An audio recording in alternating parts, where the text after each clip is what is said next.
Salam alaikum wa rahmatullahi wa barakatuh. Dans cette séance, on va voir un problème concernant les fonctions primitives. Voilà, la fonction f définie par f de x égale x au carré plus 1 sur x au carré plus x plus 1. Étudier les variations de f. Montrer que la fonction f admet une fonction primitive sur r plus telle que f de 0 égale 0. Déterminer les variations de f. On considère les fonctions h et k définies par h de x égale f de x moins x et k de x égale f de x moins 2 tiers x. Étudier les variations de h et k sur R+, déduire que quel que soit x appartient à R+, f de x supérieur à 2 tiers et x inférieur à x. Puis déterminer la limite de f de x, montrer que l'équation f de x égale p admet une solution unique alpha dans R+, et que alpha compris entre pi et 3 demi-pi. Voilà. Pour les variations de f, on va voir donc, voilà, vous avez, on va dire que f est dérivable, f c'est une fonction fraction rationnelle, f est dérivable sur R, sur R, d'accord. Donc pour tout x de R, on a f' de x égale directement, voilà, la dérivée de x facteur de x au carré plus x plus 1 moins 2x au carré plus 1 facteur de 2x plus 1 sur x au carré plus x plus 1 au carré. Donc égal 2x3 plus 2x carré plus 2x moins 2x3 moins x au carré moins 2x moins 1. Donc c'est x au carré plus x plus 1 au carré égal, vont disparaître, voilà, 2x va x au carré, 2x avec 2x égale moins 1 sur x au carré plus x plus 1 au carré. Donc le signe de f' de x est celui de x au carré plus moins 1. Donc pour le tableau de variation, voilà, c'est très simple. Voilà, vous avez regardé, vous avez f' de x, donc f' de x, ici f de f, vous allez moins l'infini, moins 1, 1, c'est très simple. C'est ça. Ici, vous avez plus l'infini, donc ici, plus, moins.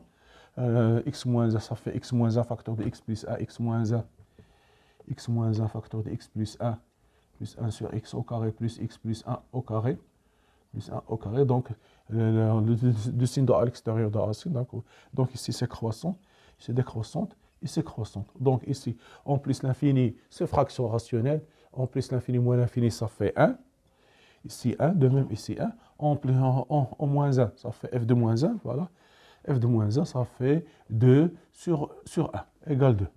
F de 1, ça fait 2 sur 3, égale 2 tiers, voilà. Donc voilà le tableau de variation. Voilà la variation de f. Je pense que c'est assez simple. Regardez bien ici, la fonction est toujours positive.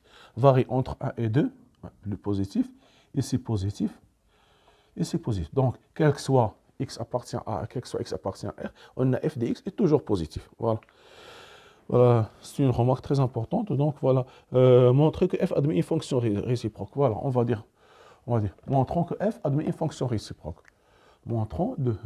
Deuxièmement, montrons que f admet une fonction réciproque. Une fonction réciproque.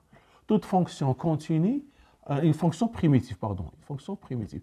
Toute fonction continue admet une fonction réciproque. Sur quel domaine? Montrer que f admet une fonction réciproque sur R+. Voilà, on va dire soit on a f, on a petite f, et continue sur R+, alors f admet une fonction primitive, sur grand F sur R+, tout simplement. Voilà. D'accord. Déterminer la variation de f. Donc on a f' de x, puisque grand F est une primitive de petit f, alors, quel que soit x appartient à R+, on a f' de x égale f de x. C'est une primitive. Alors, or, f de x, comment elle est? F, on a dit qu'elle est... Or, quel que soit x appartient à R, ou bien à R, on a f de x supérieur strictement à 0. Supérieur strictement à 0. Voilà. Parce qu'il varie entre 1 et 1. Vous avez 2 tiers, c'est un minimum absolu. Donc, 2 tiers, c'est un minimum absolu. Donc, quel que soit x, f admet un minimum absolu en 1. F de x, la valeur minimale de qu'il varie, c'est en 2 tiers. Donc, supérieur strictement à 0. Donc, quel que soit x, car f admet un minimum absolu, absolu en 1, en x0 égale 1. Donc, quel que soit x appartient à R+, ou bien à R, f de x supérieur à 2, supérieur égal à 2 tiers, supérieur strictement à 0. Donc f' de x est positif. D'où la variation de 1. Donc, grand F, donc tableau de variation de grand F, voilà. Donc, voilà. Vous avez f' de x, donc entre 0 et plus l'infini, elle est positive. Voilà, donc f de 0, ils ont dit que f de 0 égale 0, donc il varie de 0. Voilà, c'est ça le tableau de variation de f' de x. Voilà. Maintenant, voilà. Voilà. Puis, maintenant, on vous donne h de x et k de x. Voilà. C'est la question 3. Vous avez h de x égale f de x moins x et k de x égale f de x moins x moins 3 demi x moins 2 tiers x Voilà, d'accord. Nous avons donc, on va dire, étudier les variations de h sur R+. On a h et k sont dérivables, dérivables sur R+, comme R+,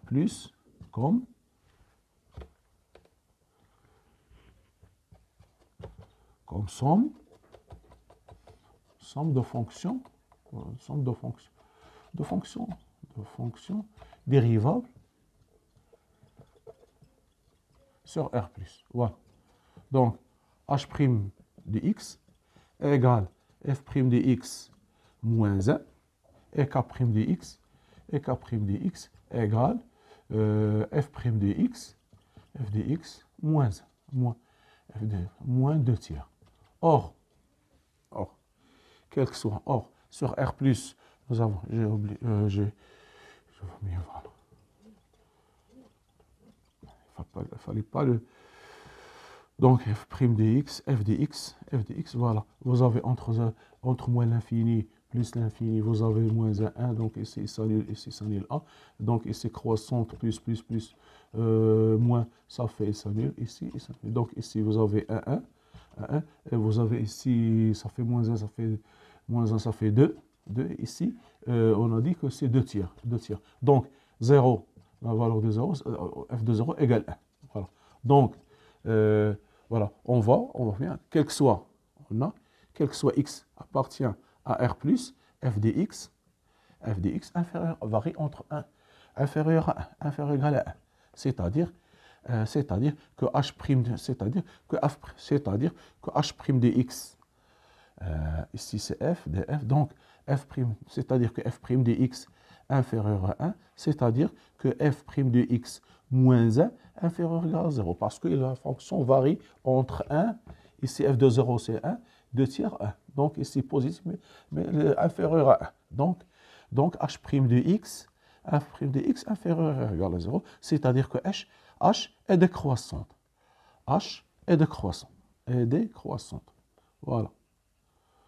Décroissante. Donc, parce que x sur 0 plus l'infini, la fonction varie entre 1, 2 tiers, 1. Donc, toujours elle est inférieure à 1. Donc, quel que soit x appartient à R+, f de x, parce que c'est un minimum absolu, varie, donc f de x inférieur à 1, c'est-à-dire que f' de x inférieur à 1, c'est-à-dire que h' de x inférieur à 0, c'est-à-dire que h est décroissante. De même pour k. On va dire pour k, on a. Voilà, donc on a quel que soit x appartient à R+, f' de x, ou bien f de x, f de x, pardon, c'est f de x supérieur à 2 tiers, voilà, c'est un minimum absolu, donc f de x supérieur à un minimum absolu en 1, donc supérieur à 2 tiers, c'est-à-dire que f' de x supérieur à 2 tiers, c'est-à-dire, équivalent, que f' de x moins 2 tiers supérieur ou égal à 0, c'est-à-dire que k de x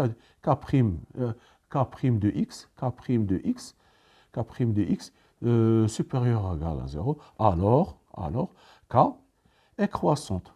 K, c'est pas fk, alors k est croissante sur R+. Voilà, on a déterminé, voilà les variations de f. Maintenant, on va déduire cette égalité. Voilà, donc on va déduire ce qui est demandé. Divisons. Okay. Donc, on va mettre le tableau de variation de chacune des. Donc, vous avez ici, on a dit, pour H, on a dit H' entre 0 plus l'infini négatif. Donc, H est décroissante. Ici, H' de x, ici H. Ici, K' de x, K. Donc, entre 0 plus l'infini, croissante. Donc, elle varie. Donc, vous avez ici, vous avez H2, F2, 0, c'est ça. H2, 0, c'est 0. Ici, vous avez 0. Donc, on voit très bien que quel que soit x appartient à R+, h de x inférieur ou égal à 0.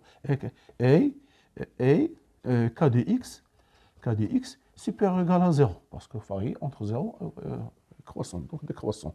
C'est-à-dire, quel que soit x appartient à R+, vous avez f de x moins x inférieur ou égal à 0. Et f de x moins 2 tiers x supérieur ou égal à 0. C'est-à-dire, quel que soit x appartient à R+, vous avez f de x inférieur ou égal à x et f de x supérieur ou égal à 2 tiers et 2 tiers x.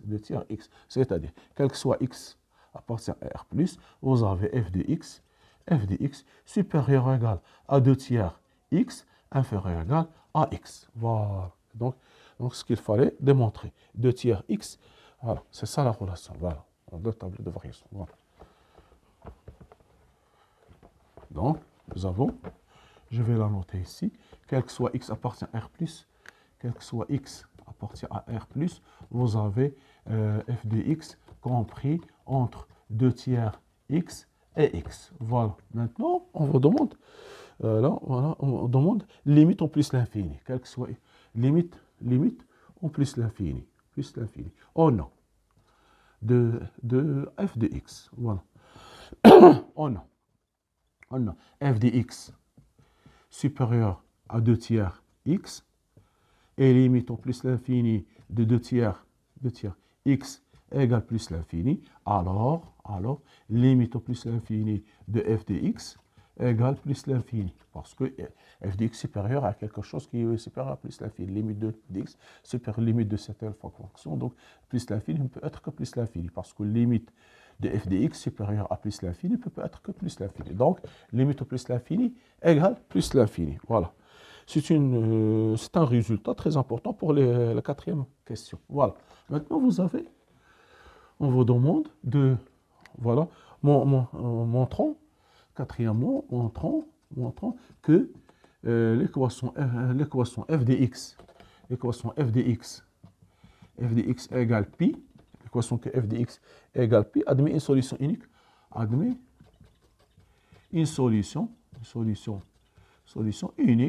unique alpha, dans R+. Donc R+, puis on déduit la valeur. Donc c'est R+. On va dire soit g de x égale f de x moins a, moins pi. Voilà. G est continu sur R+, voilà, comme somme de fonction continue, fonction f de x, fonction constante. Donc voilà, g est dérivable dérivable sur R plus, G' de x égale F' de x, sur 0 plus, G' de x sur 0 plus, Or, F' de x, nous avons dit que F' de x, nous avons dit que F' de x égale F de x, F' de x égale F de x, donc supérieur strictement à 0. Donc, quel que soit, donc, on va dire, donc, G continue et strict, donc G strictement croissant. Donc, G strictement croissante. Voilà. Sur R+. Puisque G continue et strictement croissante sur 0 plus l'infini sur R+, alors G réalise une bijection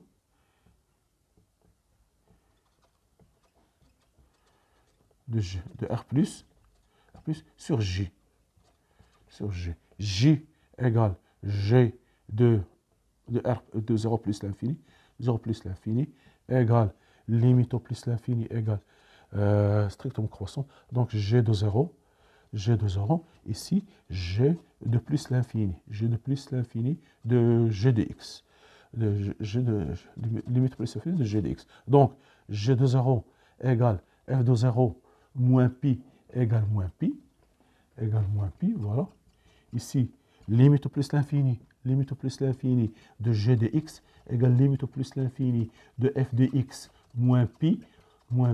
D'après la question précédente, on a trouvé qu'elle est plus l'infini moins pi, ça fait plus l'infini, donc égale plus l'infini, voilà. Comme ça, voilà. Les questions sont enchaînées, donc voilà. Comme 0 appartient à l'intervalle moins pi plus l'infini, alors l'équation g de x égale 0 admet une solution unique,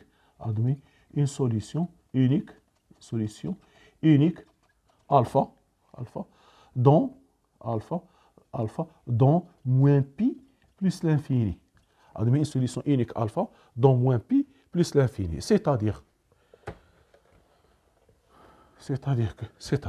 il existe alpha, appartient à moins, c'est-à-dire il existe alpha appartient à R+, tel que alpha dont 0 plus l'infini. Admet une solution unique dont 0 plus l'infini. C'est-à-dire il existe alpha tel que G de x égale 0. C'est-à-dire il existe alpha appartient à R+, tel que G de alpha égale 0. Que ça veut dire G de alpha? C'est-à-dire que voilà, on va dire, voilà, on a montré qu'elle existe. C'est-à-dire que G de alpha est 0. On va s'arrêter ici pour la question précédente. Maintenant, on va déduire que alpha est compris, déduisons que alpha est compris entre pi, 3 demi-pi et pi. Voilà,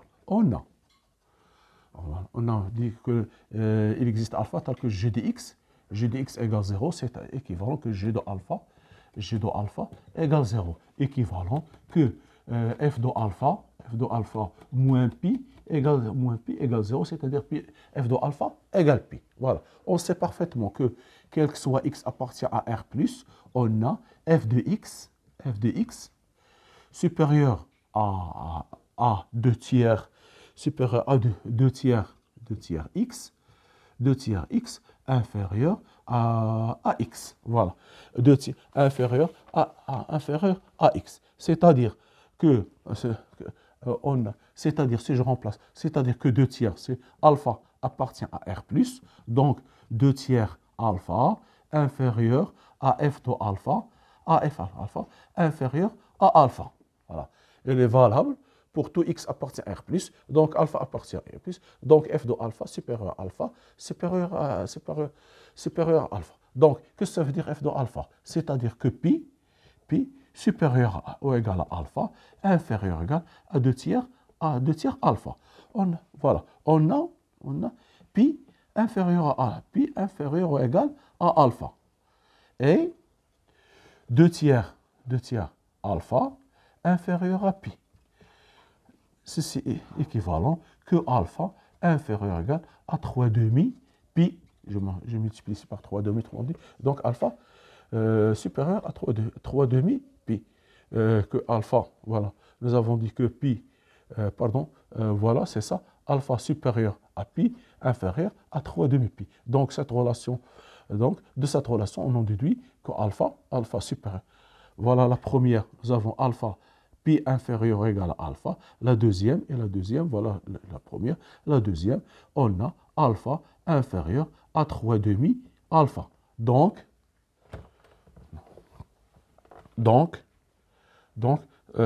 alpha est compris entre 3 demi alpha, 3 demi pi et pi. Voilà ce qu'il fallait démontrer.